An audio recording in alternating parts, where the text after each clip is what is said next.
시청자 여러분 안녕하십니까? NKTV의 김흥광입니다.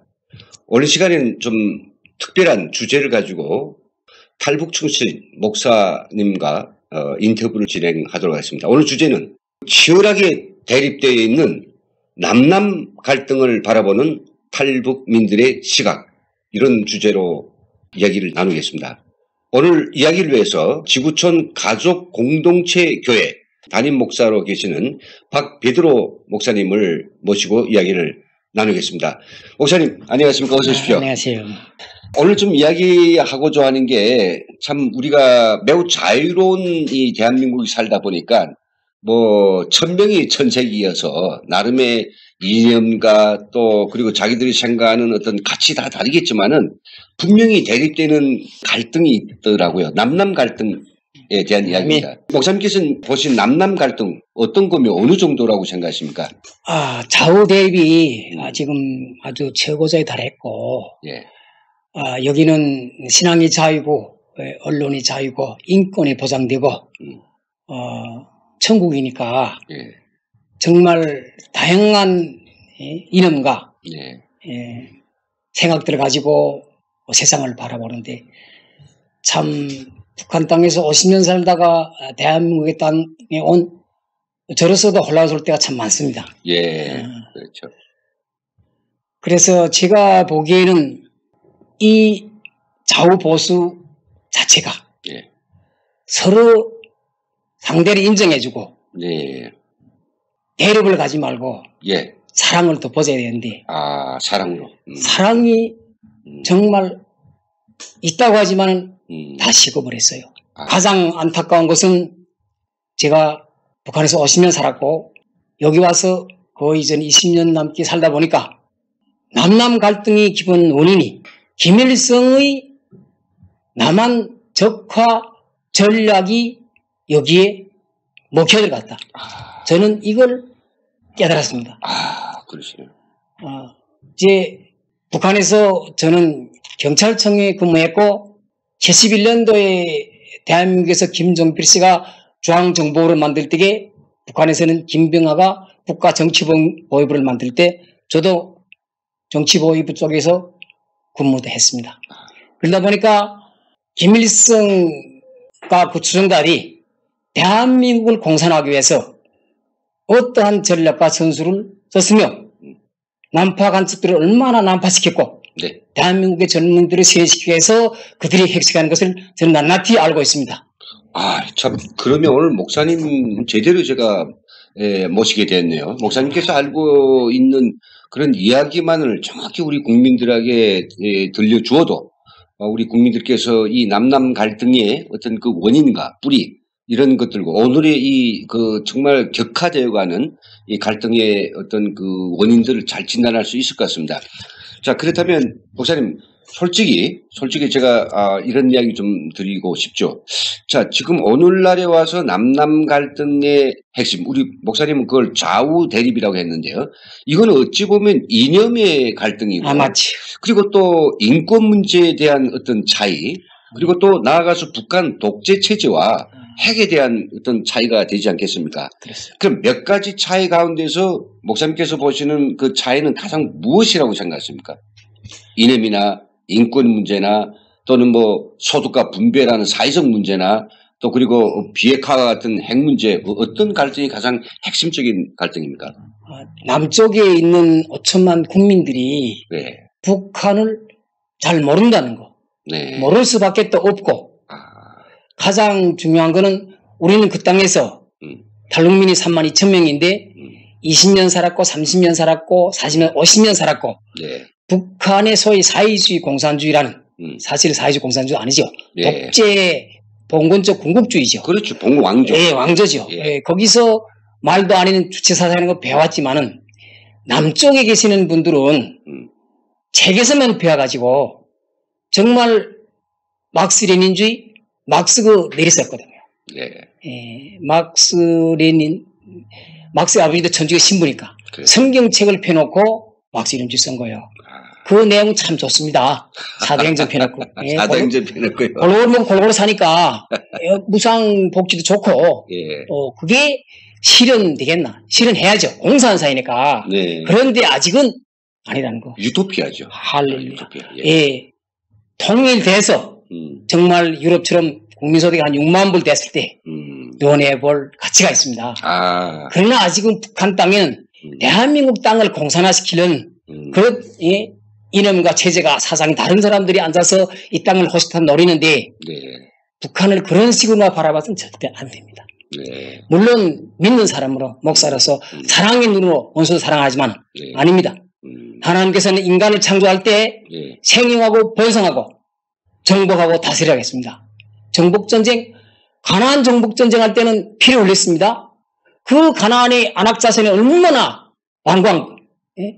그렇다고 물론 목사 이런 말 하면 안 되지만 그러나 그 땅에 사랑을 전하기 위해서는 선교자의 각오를 가지고 우리가 기도하고 그 땅의 지하교인들 또 해외에서 떠들어오는 탈북민들이 말씀을 전가해야 되고 남쪽에 있는 믿지 않는 사람들, 믿는 사람까지 깨워야 된다고 생각합니다.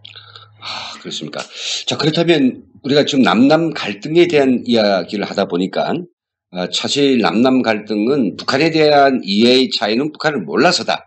이거 지금 목사님 말씀하고 계시죠. 자, 그렇다고 하면 꼭 우리 대한민국 국민들에게 우리 박 목사님께서 당신은 이걸 진짜 몰라.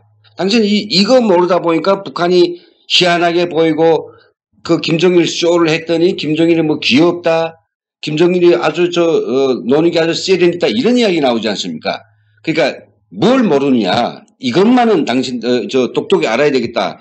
드리고 싶은 말씀이 있을 것 같은데요. 그렇습니다. 48년도 9월 9일에 조선민주화학 창건했습니다.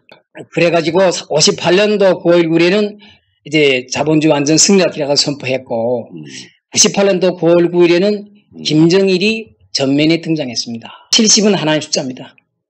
70. 네. 이제 대한민국 건국 70년, 북한 건국 70년 후 강대하던 러시아도 1917년에 사회주의 시혈혁명을 했지만은 73년 만에 1990년에 무너졌습니다.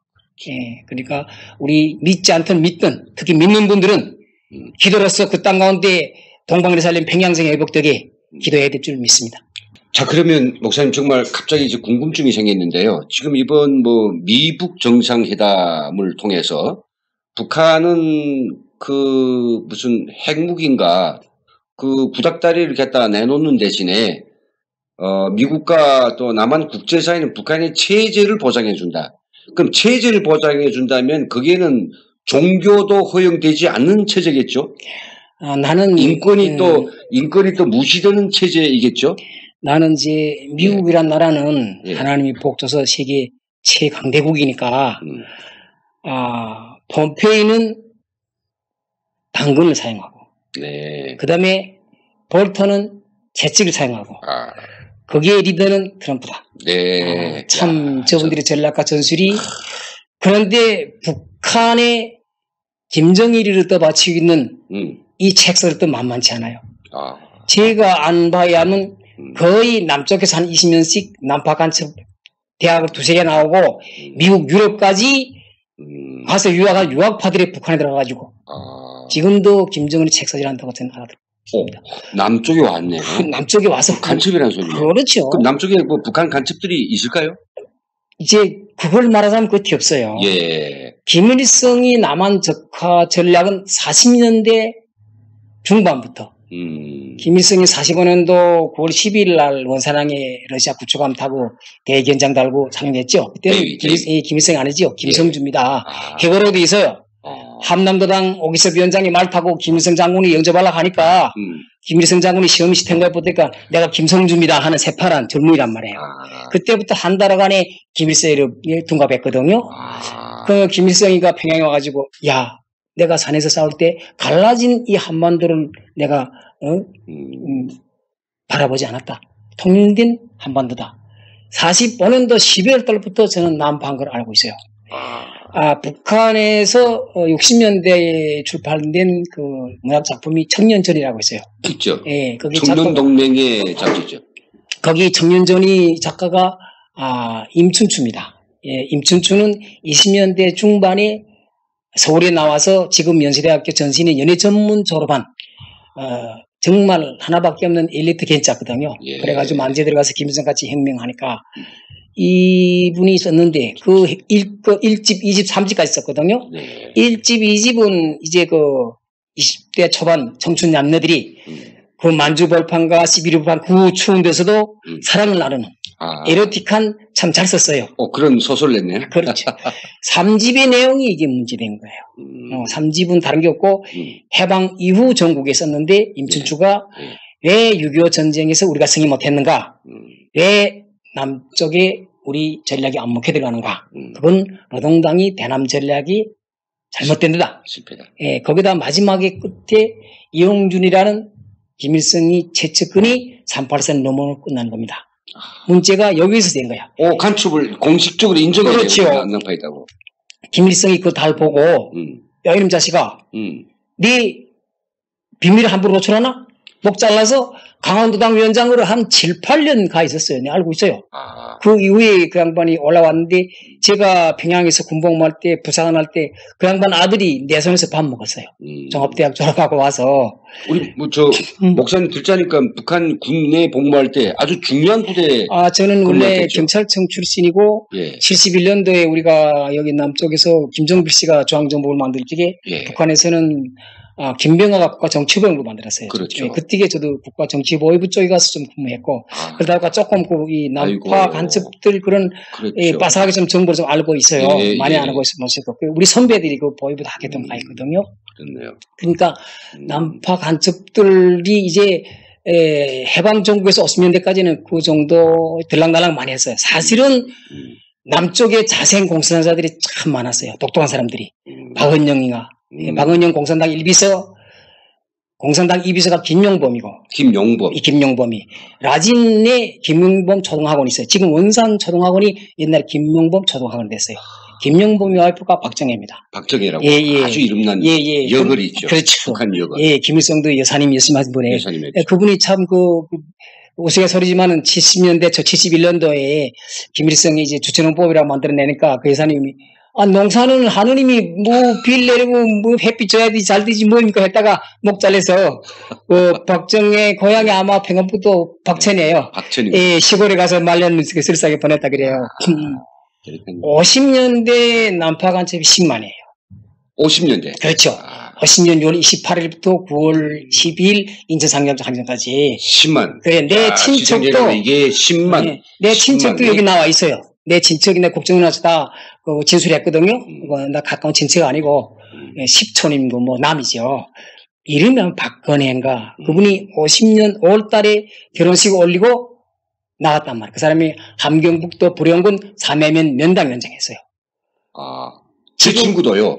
제 친구도 중학교를 졸업하면서 얘가 어느 날 갑자기 여기 주황장 연락소로 가면서 걔 사진 다 없애버리지. 모든 걸 다 없애버리고 걔는 존재하지 않은 사람을 되더라고요.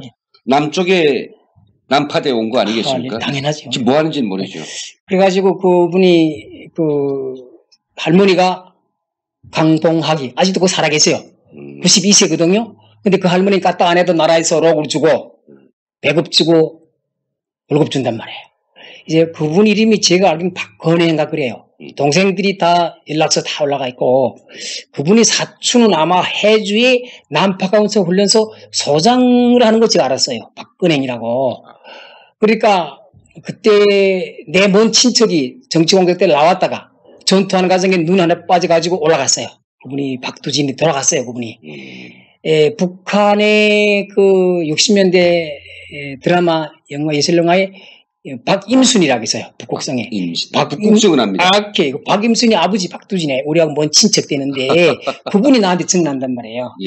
정치공작 때 한 10만 나왔다가 거의 한 80%는 여기 다 백에서 그게 45지역에 남아있단 말이에요. 우리가 90년대에 김영삼 대통령이 북한에 미전향 장기수를 83명을 보냈거든요. 그 이인모도 그게 그때 당시 난파된 분들이에요. 활동하다. 저희 개인 가족사를 말씀드릴게요. 저희 부모님이 이남 형제입니다. 그 삼촌 이름이 김영무라고 하는데 저 갑산 출신이거든요. 갑산에 계시는 김영무. 이분이 전쟁 때 정치 공작대로 내려왔어요. 맞지. 당학교 다니다가 정치 공작대 내려왔어요.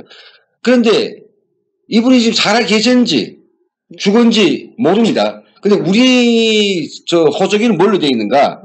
그냥 그 행불이라고 되어 있어요. 그렇겠지. 근데 그 사람들을 조국 통일투사 이렇게 했다가는 안 되니까. 안 되지. 안 되니까 행불로 되어 있는데 그렇다 해서 그것 때문에 제가 타격을 먹거나 그것 때문에 발전할 거 그건 없습니다. 없지. 그러나 명단을 그려놓고 이 김용무 삼촌 이거 정치 공작대로 내려와서 지금 간첩으로 활동하고 계신다면 연락이라도 좀 주세요. 그 10만이니까 한 8만 있죠. 그분이 네, 꼭 보고 싶어요. 예.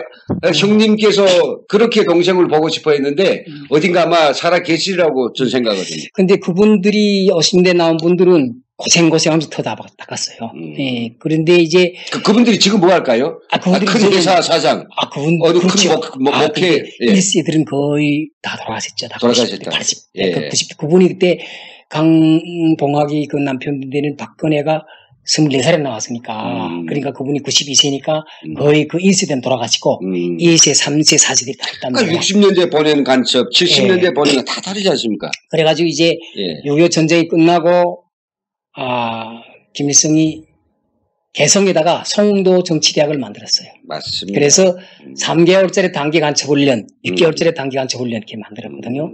그때 54년도부터 65년도까지 거의 10년여간의 남파 간첩을 북한의 출신들, 북한의 고향 사람들 안내를 했어요.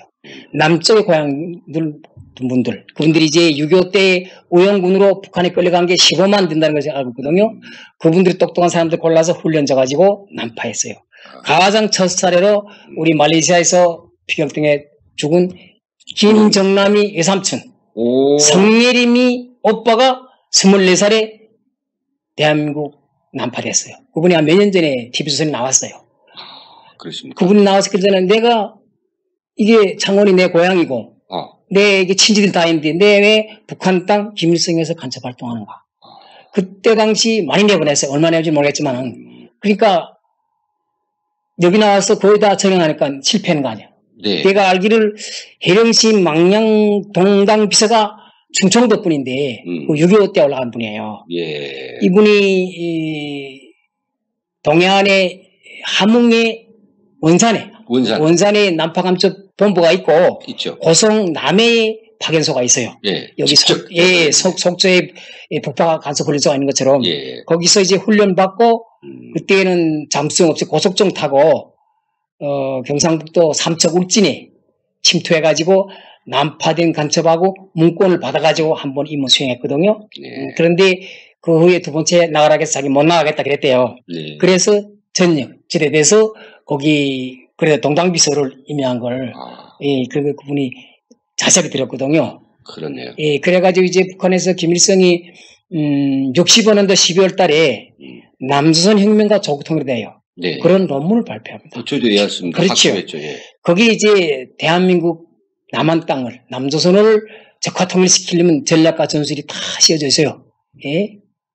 가장 중요한 건 김일성이 그날 뭐라고 이야기했냐면 내가 혁명을 해보니까 이런 식으로 해서는 안 된다. 대한민국 젊은이들을 체내시키라. 우리 교회에서 말하면 유초등부, 그 다음에 이제 중고등부 이런 식으로. 예, 거기에 목회 들어간 거예요. 그래가지고 60년대 말부터 70년대, 80년도 광주, 봉기가 일어나기 전까지 한 15년 동안 거의 그 작전을 한 거예요. 그런데 제가 북한에서 알기로는 이제 그 45년도 12월 달에 난파됐던 이용준이는 저는 누구를 떠올리는가 하면 그때 이제 천년 전에 거기 그 세상의 젊은이들이 등장해요. 거기에 우리가 50년도 6월 달에 땡크를 몰고 왔던 유경수, 그 다음에 와이프 황순이는 김정은이 집권할 때까지 살아계셨어요. 조선혁명방송 관장했거든요. 제가 알기로는 조성철이가 대성산 혁명력사에 가게 되면 6.25 때 해군 사령관 대령하다 죽었다는 게 절대 아니에요. 제 알기는 그 이영준 씨가 조성철인 걸 알고 있고 조성철이는 60년대 중반에 박정희한테 여기 중앙분조부에서 다 죽은 거 알고 있고 다 처형됐고요. 그때 이제 통일혁명당이 다 저기 이제 말싸 개멸되면서 서울시당 책임비서 김종태, 전라도당 책임비서 최용도 엄청 많죠. 북한에서 직접 난파된 사람들이 있죠. 그렇죠. 당연하죠. 그렇게 하고 이제 김종태는 평양에 김종태 적용원천 공장이 있고, 엄청 하죠. 김종태 사범대학. 그렇죠. 제가 알기로는 제일 처음 난파 간첩은 아니고 그 사람은 자생공사 성시백이. 성시백이. 지금 국가보위부 역사박물관이 저기 영송구에 계세요. 지하로 돼 있어요. 평양시 영송구. 그 지하로 잘 돼 있어요. 거기에 들어가면 첫 영웅이 성시백이에요. 성시백이 48년도 4월 달에 김구하고 김일성하고 남북 연석회의를 그 사람이 거의 성사시킨 사람이에요. 그렇죠. 인도에서. 인도했죠. 그래가지고 이제 60년대 중반까지 하다 보니까 이런 시기에서는 남한을 적화통일 못 시켰구나. 젊은 세대를 세뇌교육시켜라. 그래 제가 알기로 90년대 초에 이선실이라고 북한 서열이 22위. 예, 이선실. 예, 이선실이 원래는 평양 방적공장 이 방적공 출신으로 지배인까지 올라갔다고 그렇게 알고 있는데 사실은 아니에요. 그 여자가 제주도 사람인 걸 알고 있어요. 28년생인데 여기 이제 60년대 중반부터 한 15년 동안 구로공단에 와서 잔입해 있으면서 그때 남쪽은 60년대 70년대 좀 힘들었거든요. 시골에 있는 소녀들이 올라와서 낮에는 미신 돌리고 그렇죠. 밤에는 보수박원 할 때 걔들 다 도와줬고 가장 최근에는 저는 87년도에 함경북도 해령시 대덕리에서 부산대학교 학생 만난 거예요. 부산대학교 학생을? 그렇죠. 예. 머리 장벌했더라고. 왜 만났어요? 아버지가 조경률이고, 형님이 조영두고, 본인 이름은 내가 안 물어봤어요. 그래서 네가 머리 그게 뭐야? 부산대학교 학생입니다. 그래? 어떻게 들어왔지? 내가 방학에 대해서 잠수성 타고 집에 들어왔습니다. 그 본 적은 대덕고등학교 출신이란 말이에요. 이제 나이 어려서 군인 모집돼가지고 훈련 받고 자랑하는 게 우리는 일본 가서 대한민국 진짜 신분 세탁하고 우리 동지들이 대한민국 전 대학에서 다 공부합니다. 그게 지금 소름이 끼치네. 걔네들이 지금 50대 후반 60대 초반이거든요. 그게 지금 대한민국 전반 6.25 때 10만에 특히 80년대에 나와서 지금 그 사람들은 전혀 전면이 안 났습니다. 이제 거기 대학에 들어가서 총학생회장, 똑똑한 애들 다 뒤에서 물질적으로 북한 돈이 많았어요 그때는. 그렇죠. 그래 성공시키고 그 사람들은 정말 탄탄하죠. 그래가지고 이게 완전히 김일성 교수님 보게 되면 대한민국에 가서 가장 숨기 좋은 게 종교단체다. 그러겠죠. 그렇죠. 대한민국에서 보게 되면 그렇죠. 대모 할제 보면 이제처럼 웅뚱한 학생들이 숨기 제일 좋은데 성당아이란 말이에요. 그렇죠. 교회 안에는 공권이 먹지 못하니까. 거기 다 그다음에 이제 각 시민단체들 거기 다 들어가가지고 조직적으로 움직이고. 정말 제가 보니까 이게 그래가지고 이 주사파나 운동권이 심지어 성균관대학교 대학 교수들이 학생들 놓고 뭐라긴 줄 압니까? 내가 목회하다 보니까 우리 교회에 출석하는 대학생들이 있거든요. 교수들이 낀대요. 야 아무개야. 대한민국 남조선 대선 대통령 선거를 여당 야당이 지원 줄 알아? 북한 노동당이 지휘해. 교수들이 그렇게. 아니 저 대표님 지금 MKGC인데 그 우리 고문하던 그 고영복이 보세요. 3주년 같이 활동했는데 나는 그래서 지금 그래요. 주에 하나 깨우셔야지. 문재인 대통령은 대한민국에 태어났지만은 좀 더 있으면 북한에서 직포한 간첩 출신이 대통령 당선되지 않겠는가. 참말로 이게 아이러나고 소름 끼치네요. 그러게요. 다 상하고 있잖아요. 이게 목사님께서 정말 그 비밀의 창고를 조금만 여셨는데도 이 정도로 막 빵빵 이름 시간대 다 나오는데 이게 따로 아마 목사님 모시고 상당한 어떤 이야기와 함께 고증도 하면서 이 다음 시간 아주 좀 제대로 낼 필요가 있을 것 같습니다. 감사합니다. 근데 목사님 요거 좀 궁금한데요. 최근에도 목사님께서는 어제 그 지방에 이제 그 성도님들하고 같이 내려갔다가 서울로 올라온 도중에 아주 정체 모를 그런 남성들을 만났는데 그들이 분명히 북한에서 온 사람이 아닌가 이런 착각을 할 정도로 그런 이상한 사람들 만난 적이 있다는데 그 이야기 좀 들려주세요. 그렇죠. 저는 어찌 보면 지금도 제가 기도하다 보면 참 하나님께서 나를 택하셨구나 하는 그런 마음이 많이 들어요. 네. 북한에서 제일 나쁜 짓만 다 했다 하면 그건 아니겠지만은 예. 제가 70년도에 전사 때 군복무를 평양시 용성교육 마람 저수지 끝이에요. 그쪽에 평양시 아니고 평성시 상차리, 하차리하고. 이웃이니까. 예. 근데 이제 배산점하고 동분리는 기본 군도로로 평양 들어가는데 거기 진입 못해요. 그렇죠. 예, 경찰이 딱 단속하거든요. 네. 조사하고. 근데 우리가 있는 부대 거기는 산을 타고 들어간단 말이에요. 위에서 예. 내가 그때 전사 때니까 아침 6시, 8시에 추워 죽겠어요. 동복 입고 근무 서는데 이게 호루마기 입었다 군복 입었는데 보니까 우리 북한식으로 말하면 지대군인 거야. 네. 그 인사 와서 타가더니 아이 전소동무 내가 저 부대에서 군복마다가 지대대였는데 저 부대 한번 들어가겠습니다. 좀 통과시켜 주세요 그러더라고요. 사실은 제대로 하려면 내가 전화기 들고 지휘관 찾아서 보고해야 되는데 떨리고 무섭더라고. 오 빨리 가서 그랬단 말이에요. 예. 보내놓고 보니까 저기 북한한척인 거야. 아 북한한척. 지금까지 나는 그걸 내가 그때가 발사라면 난 영창 들어가고 죽지. 그래 지금 생각해보면 내가 북한 땅에서 남한에서 북한 간첩 잘해졌니? 근데 그거 어떻게 알았어요? 사람 보고 어떻게 북한 간첩인지를. 거기를 들어오는 것 자체는 평양에 잠복하게 한 간첩밖에 없단 말이야. 그러니까 남쪽에서 보낸 간첩이. 그렇지. 그건 70년대에 거기서 내가 남쪽에서 보낸 간첩이었다. 그 금년도 아니고 1917년 1월 8일 날에. 17년. 예. 내가 저기 강명 메모리 파크에 우리 교회가 좀 커요. 거기서 내가 3년 봉사했는데 새벽에 4시면 스타렉스 가지고 새벽 예배에 모시라 다니거든요. 예, 그렇죠. 끝나고 스타렉스에다가 뒤에는 이렇게 한국 권사님들 내려서 태우고 곁에는 조선족 선교사 태우고 거기는 이게 도로에 불이 없어요. 새까만 데 있어서 10분이니까 이 권사님들이 식사하시고 빨리 회사 출근해야 되니까 가는단 말이에요. 불 딱 비치니까 앞에 두 사람이 걸어가는 거예요. 두 사람이. 그래 내가 참 뭉치뭉치하니까 뒤에 권사님들이 막 난리치는 거예요. 목사님 빨리 우리 집에 가서 바이바이 쓰고 회사 나가야지 열지 마세요. 두렵습니다. 그래서 태우려고 했더니 그 사람들이 차 세우려고 한단 말이에요. 그래서 내가 차 세우려다가 약간 세웠죠. 세우고 문 크게 안 열고 조만치게 안 열었어요. 그러니까 젊은 양반, 키 나만치한 양반이 겨울이가 춥잖아요. 동복 다 쓰고. 우리요 고속도로에서 일 가다가 차가 고장 나가지고 노원구 공릉동 가야 되는데 대도로가 어디 나요? 그러더니. 그런데 내가 그때 깜빡했단 말이야. 이게 졸려가지고 그 선교사가 중국 선교사 탔으니까 조선족이. 여기 한 200m 나가면 대도로 있습니다. 그렇단 말이에요.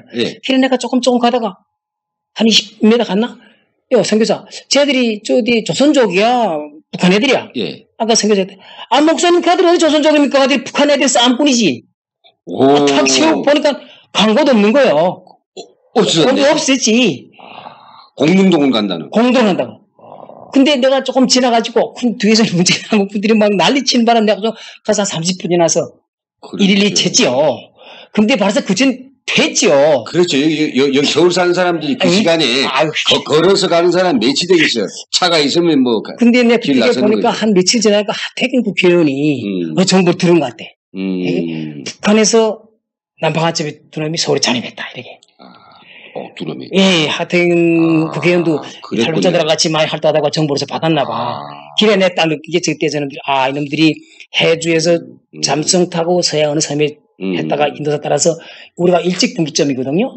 거기서 여기 들어올래 일찍 붙으면 서울이니까 단속한단 말이에요. 내려가서 들어왔다. 한참에서 데모할 때요. 나는 강우병이나 촛불시도 거의 옷동네에서 주의했다고 100% 봐요. 물론 여기 있는 분들은 내가 이야기하면 동의할 수는 없겠지만은 내가 숙대학교에서 사무실 2년 했어요. 데모하는 광장에 나가보면 다 데모 앞에 다 남쪽 분들이 해요. 예시사. 근데 거기에 왔다 갔다 하고 그 앉아서 강화문 가서 불판 놓고 삼겹살에 소스 맛있는 다 알리잖아요. 내가 이제 남대문 경찰서에 경찰에 신고를 하면 그분들에게 선생님 이제 간첩 신고했지요? 했습니다. 아니 그거 알아보니까 그분이 본 적이 있는데요. 형사님이요. 간첩이 맞대고 써놨어요? 그분들이 아까 말하잖아요. 일본 가서 자기 쪽에 한국 구청에서 면담서 발행하는 신분증 다 가지고 와서 활동하는데 간첩 안 잡는지 못 잡는지. 예? 네, 여기까지입니다. 네. 그래. 알겠습니다. 그래서 나는 항상 예. 이제 글 올리지 기래요. 예. 80년대 김일성 장군 받아먹고 예. 여기서 일피로 정말 각 중진들이 북한은 희망이 있고 미래가 없는 나라다. 네. 예, 그러니까 당신의 통일되면 시장민주와 자유민주주의를 북한 땅에 전하는 전도사 역할을 해라. 네. 예, 대한민국 땅을 공산화를 생각하면서 꿈이 나지 말면 안 된다. 네. 예, 체제경쟁에서도 우리가 하나님이 지켜준 나라가 이긴 거고 네. 예, 사탄마귀 왕나라는 저 나라는 진다. 저는 항상 그렇게 올립니다. 어떻습니까? 이 목사님 말씀 들어보니까 어떻습니까? 이 목사님 말씀 들어보니까 하나의 저도 이제 정말 끔찍한 어떤 그림이 하나 떠오르는데요. 우리 대한민국에 살고 있는 여러 나라의 불법 체류자들 굉장히 많습니다. 자, 북한이 대한민국에 상륙할 수 있는 장소는 우리 통틀어서 수천 곳이 될 것입니다. 들어왔어요.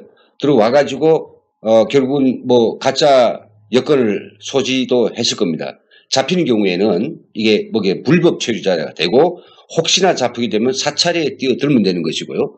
또 잡혀서 북한처럼 간첩을 잡았다면 간첩 무조건 사형하는데 여기는 간첩이라 할지라도 몇 년만 갔다가 옥살이 하면 되는 거 아니겠습니까? 교도소 갔다 오면 되죠. 그럼 죽을 일도 없어요. 근데 당이 명령을 받들고 죽으려고 하는 것도 아니고 괜찮은 그 곳에 가서 배도 안 고풀고 자유롭게 하면서 내가 당에서 쓴 이런 명령을 하라. 데모판에 가서 그 모든 걸 갖다가 완전히 파격적으로 밀고 나가고 또 거기서 깽판 치고 뭐 이 어떤 투쟁이든지 서로 조직적으로 아니면 개별적으로 하라. 그런 사람들이 바로 우리 대열 속에 숨어 있다면 우리 그 어떤 사회의 정의와 진보와 이거를 또 추창하면서 계속해서 뭔가를 사회적 이렇게 무리를 일으키는 그 대열 속에 그들이 끼어 있다라고 하면 무슨 일이 나겠습니까? 그러면 아까 목사님께서 이야기하신 것처럼 아니죠. 아까 한 대학의 교수가 이야기했다고 하듯이 대한민국에서의 모든 정치적 어떤 변혁과 특히 대통령 선거까지도 조선노동당이 결국은 뒤에서 움직인다라고 하는 이 끔찍한 이야기가 나오는 거 아니겠습니까? 물론 얘기에 동의하지 않은 분들도 계시겠고요. 이거는 픽션이 아니고 저희 하나의 어떻게 이렇게 무섭게 생각해보는 하나의 그림인데요. 그러나 이것이 정말로 그림일까요? 저희 어떤 잘못된 생각일까요? 네, 오늘 시간 이 박 목사님과 함께 정말 우리 남남 갈등의 그 원인과 뿌리들을 찾아보는 시간 여기서 마칠까 합니다. 목사님께 다음 시간을 또 내어주시겠다고 약속했으니 다음에 다시 모시고 좀 더 이제 꼭지를 뗀 이 이야기를 좀 더 자세히 듣도록 하겠습니다. 지금까지 수고해 주신 박 목사님 감사합니다. 네, 감사합니다.